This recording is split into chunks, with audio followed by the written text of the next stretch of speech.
ചേർത്തലയിലെ സ്ത്രീകളുടെ തിരോധാന കേസിൽ പ്രതി സെബാസ്റ്റിനെതിരെ നിർണായക ഫോറൻസിക് റിപ്പോർട്ട്. സെബാസ്റ്റിന്റെ പള്ളിപ്പുറത്തെ വീട്ടിൽ നിന്നും ലഭിച്ച രക്തക്കറ കാണാതായ ജയനമ്മയുടേതെന്ന് ഫോറൻസിക് സ്ഥിരീകരണം. ചേർത്തലയിലെ സ്ഥാപനത്തിൽ പണയപ്പെടുത്തിയത് ജയനമ്മയുടെ സ്വർണമെന്നും സ്ഥിരീകരിച്ചിട്ടുണ്ട്. ജോസി ബാബു വിവരങ്ങൾ നൽകും. ജോസി, നിർണായകമായ കണ്ടെത്തലുകളാണ് ഫോറൻസിക് സംഘം നടത്തിയിരിക്കുന്നത്. മറ്റെന്തൊക്കെയാണ് ഇതുമായി ബന്ധപ്പെട്ട വിശദാംശങ്ങൾ?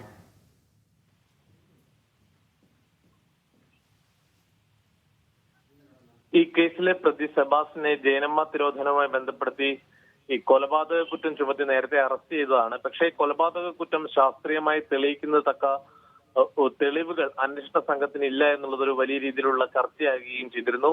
എന്നാൽ അത് ആ കാര്യങ്ങളിലൊക്കെ ഇപ്പോൾ അന്വേഷണ സംഘം പിടിമുറുക്കിയിരിക്കുന്നു എന്നത് വ്യക്തമാക്കുന്നതാണ് ഈ ഫോറൻസിക് പരിശോധനാ ഫലം. ഈ കേസിലെ ഏറ്റവും നിർണായകമായ പരിശോധനാ ഫല റിപ്പോർട്ടാണ് ഇപ്പോൾ ഫോറൻസിക്കിന് ലഭിച്ചിരിക്കുന്നത്. പള്ളിപ്പുറത്തെ വീട്ടിൽ നടത്തിയ പരിശോധനയിൽ ലഭിച്ച രക്തക്കറ ജയനമ്മയുടേതാണ് എന്ന് തന്നെ ഫോറൻസിക് സംഘം സ്ഥിരീകരിക്കുന്നു. തിരുവനന്തപുരം ഫോറൻസിക് ലാബിൽ നിന്നുള്ള പരിശോധനാ റിപ്പോർട്ട് അന്വേഷണ സംഘത്തിന് ലഭിച്ചു. അന്വേഷണ സംഘം റിപ്പോർട്ട് കോടതിക്ക് കൈമാറുകയും ചെയ്യും. ഇനി DNA പരിശോധനാ ഫലം കൂടി ലഭിക്കേണ്ടതുണ്ട്.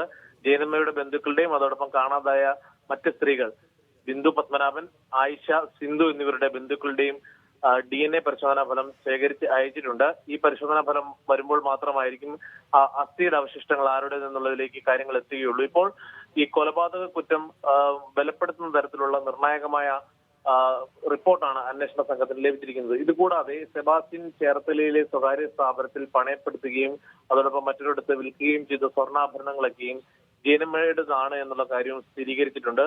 2024 ഡിസംബർ 23 ഏറ്റുമാനൂർ സ്വദേശിയായ ജയനമ്മയെ കാണാതാകുന്നത്. ഈ കേസുമായി ബന്ധപ്പെട്ടുകൊണ്ട് കഴിഞ്ഞ മാസം അറസ്റ്റിലായ സെബാസ്റ്റ്യൻ ഇന്നലെ വരെ ക്രൈംബ്രാഞ്ചിന്റെ കസ്റ്റഡിയിലായിരുന്നു. ഏകദേശം 12 ദിവസത്തോളം കസ്റ്റഡി കാലാവധിയിൽ വിശദമായി ഇയാളെ ചോദ്യം ചെയ്യുകയും പല വിവരങ്ങളും അന്വേഷണ സംഘത്തിന് ലഭിക്കുകയും ചെയ്തു. പിന്നീട് ഇന്നലെ ഏറ്റുമാനൂർ കോടതി സെബാസ്റ്റ്യനെ ഈ മാസം 26 വരെ റിമാൻഡിൽ വിടുകയും ചെയ്തിരുന്നു. എന്തായാലും ഫോറൻസിക് പരിശോധനാ ഫലത്തിനോടൊപ്പം DNA പരിശോധനാ ഫല റിപ്പോർട്ടും കൂടി ലഭിച്ചതിനു ശേഷം ഇക്കാര്യങ്ങളൊക്കെ ഉൾപ്പെടുത്തിയായിരിക്കും വിശദമായി ഈ കേസിൽ ക്രൈംബ്രാഞ്ച് കുറ്റപത്രം സമർപ്പിക്കുക. ശരി, ജോസി ബാബുവാണ് കോട്ടയത്ത് നിന്ന് വിവരങ്ങൾ നൽകിയത്.